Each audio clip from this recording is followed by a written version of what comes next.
Bismillahirrahmanirrahim. Assalamualaikum warahmatullahi wabarakatuh.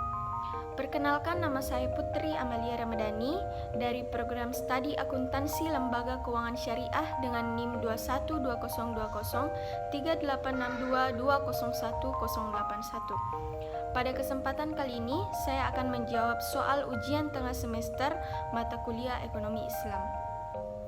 Baik, langsung saja pertanyaan pertama, yaitu apa yang dimaksud dengan ekonomi Islam? Ekonomi Islam adalah sebuah sistem ilmu pengetahuan yang mempelajari atau menyoroti masalah perekonomian.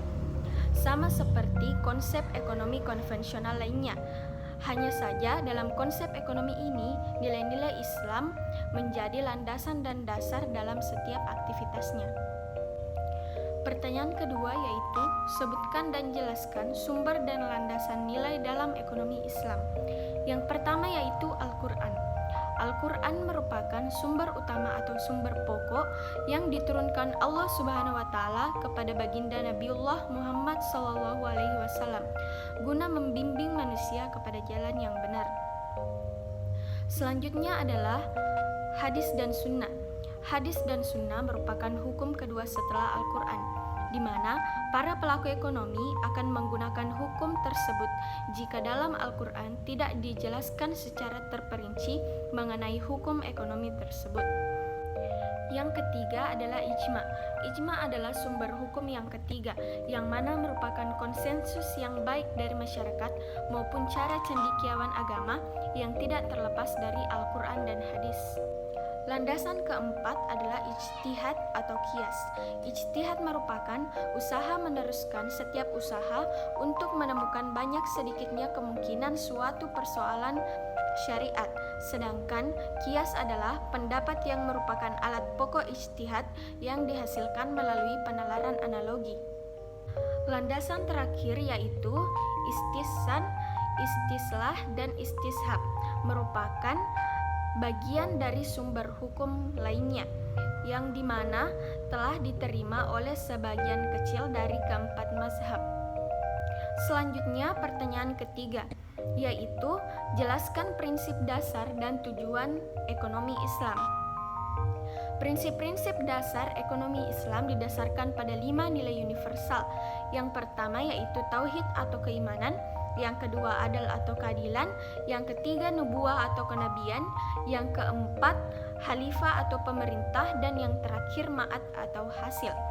Dari kelima nilai ini dibuatlah 3 prinsip derivatif ekonomi Islam.